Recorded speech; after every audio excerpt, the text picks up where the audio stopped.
अब विश्राम करो वत्स। गुरुदेव,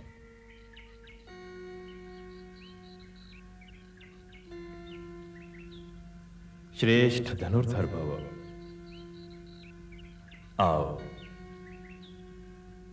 ये वो परशुराम जी हैं जिन्होंने एक बार नहीं बल्कि बार बार अत्याचारी क्षत्रियों के विरोध में शस्त्र उठाए और भारतवर्ष को लगभग क्षत्रियों से सूना कर दिया और जीती हुई पृथ्वी प्रजापति कश्यप को समर्पित कर दी।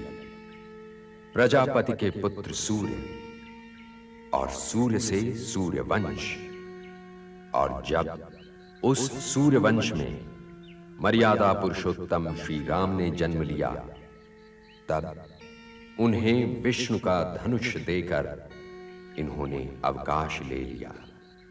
परंतु गंगा पुत्र देवव्रत के सिवा किसी क्षत्रिय को अपना शिष्य नहीं बनाया।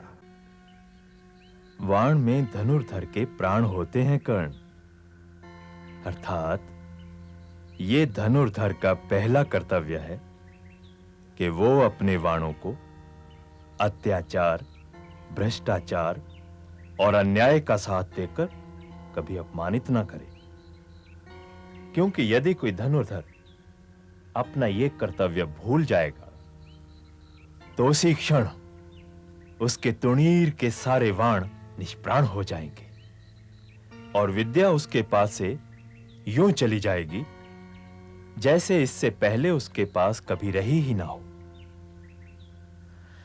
गंगा पुत्र देवव्रत के पश्चात आज तक किसी गुरु को तुम जैसा योग्य शिष्य नहीं मिला कर्ण, परंतु यदि तुमने वाणों की मर्यादा भंग की तो गुरु दक्षिणा में दी हुई मैं अपनी सारी शिक्षा तुमसे उस समय वापस ले लूंगा जिस समय तुम्हें उसकी बड़ी आवश्यकता होगी।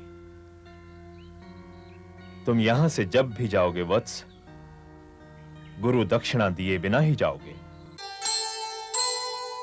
शिष्य सरल सत्पात्र को फलता है गुरु ज्ञान। गुरु की राखे आन जो रहे उसी की आन, रहे उसी की आन।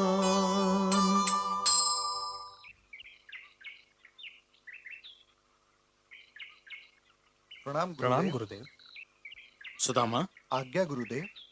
जाकर गुरुमाता से कहो कि परशुराम जी के लिए भोजन का प्रबंध करें। जो आज्ञा गुरुदेव। मैंने प्रणाम किया और आपने आशीर्वाद भी नहीं दिया ऋषिवर। तुम्हें आशीर्वाद की आवश्यकता कब से पड़ने लगी वासुदेव कृष्ण? फिर भी तुमने आग्रह किया है तो कुछ ना कुछ तो देना ही पड़ेगा। आपके दर्शन का प्रसाद मिल गया, यही सबसे उत्तम आशीर्वाद है। अब लीलाएं छोड़ो वासुदेव, मैं यहां स्वयं नहीं आया हूं, मुझे तुमने बुलाया है। तो आदेश दीजिए ऋषिवर। तुम्हें क्या आदेश दूं? आदेश समझो तो यही है और आशीर्वाद समझो तो भी यही है। मैंने तो मर्यादा पुरुषोत्तम के युग में ही अवकाश ले लिया था, परंतु क्षत्रिय फिर टेढ़ी चाल चलने लगे हैं। लो, संभालो अपना शस्त्र।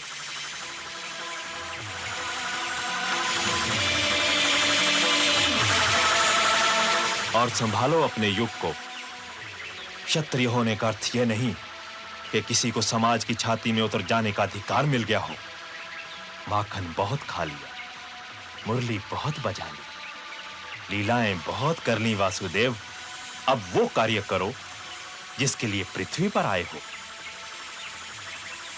पहले मथुरा जाओ, इस पर जरासंध आक्रमण पे आक्रमण कर रहा है। कंस वध किया तुमने और भुगत रही है मथुरा नगरी। जो आज्ञा।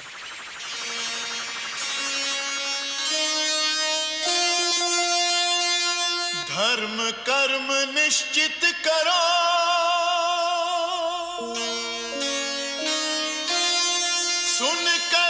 समय पुकार,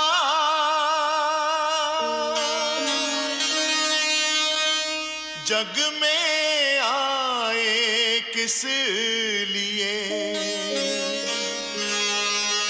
इसका करो विचार।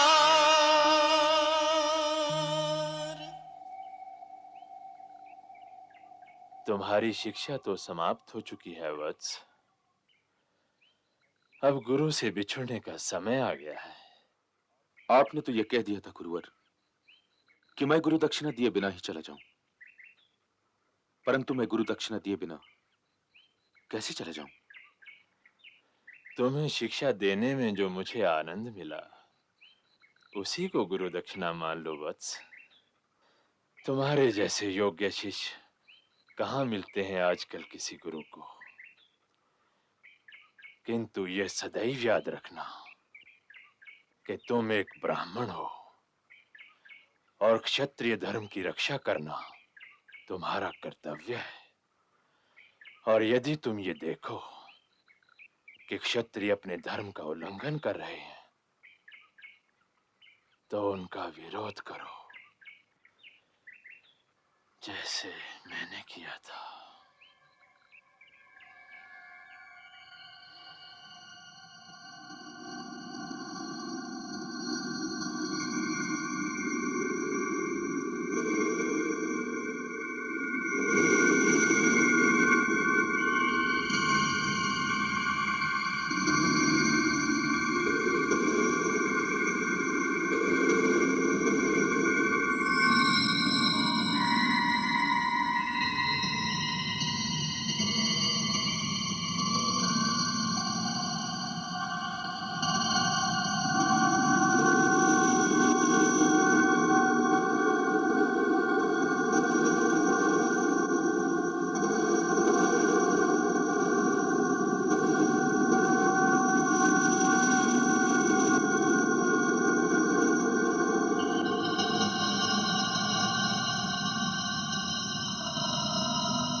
हाँ, तुमने अपनी रक्षा क्यों नहीं की वत्स? यदि मैं अपनी रक्षा करता तो आपके विश्राम की रक्षा नहीं कर पाता गुरुवर। विद्या अपने गुरु से झूठ बोलने वाले के काम नहीं आती कर्ण। मैंने क्या झूठ बोला गुरुवर? तुम ब्राह्मण नहीं हो सकते। कौन हो तुम? क्योंकि ब्राह्मणों में यह सहन शक्ति हो ही नहीं सकती। तुम क्षत्रिय हो और ब्राह्मण बनकर मुझसे शिक्षा ग्रहण करते रहे। मैं तो एक सूत पुत्र हूं। नहीं, तुम फिर झूठ बोल रहे हो। यह सहन शक्ति क्षत्रियों के अतिरिक्त किसी और में हो ही नहीं सकती। तुम क्षत्रिय हो और तुमने अपने गुरु के साथ कपट किया है। इसलिए मैं तुम्हें शाप देता हूं कि जब तुम्हें मुझसे प्राप्त की हुई शिक्षा की सर्वाधिक आवश्यकता होगी, तब यह विद्या तुम्हारी किसी काम नहीं आएगी।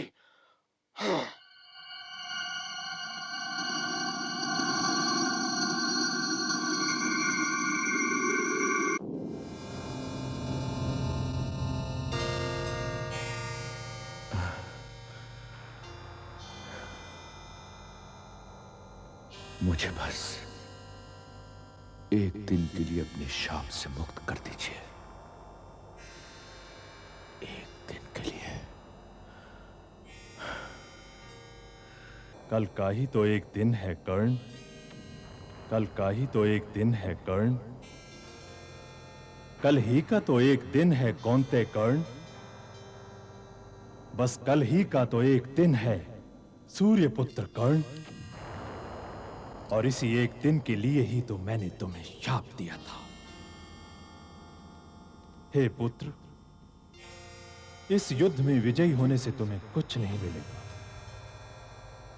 यदि वासुदेव कृष्ण के होते हुए तुम विजयी हो भी गए, तब भी कंगाल हो जाओगे। हे दानवीर, विजय पर पांडवों का अधिकार है, और तुम लेने के लिए प्रसिद्ध नहीं हो कर्ण, तुम देने के लिए प्रसिद्ध हो। अपने भाग्य से संधि कर लो। अभिमन्यु की हत्या में भाग लेकर तुम दुर्योधन के ऋण से मुक्त हो चुके हो। सब कुछ जानकर अनजान ना बनो।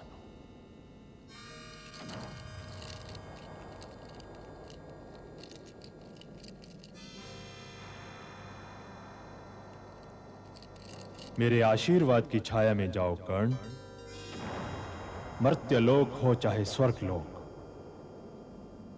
जब भी वीरों महावीरों की सभा में तुम्हारा नाम लिया जाएगा,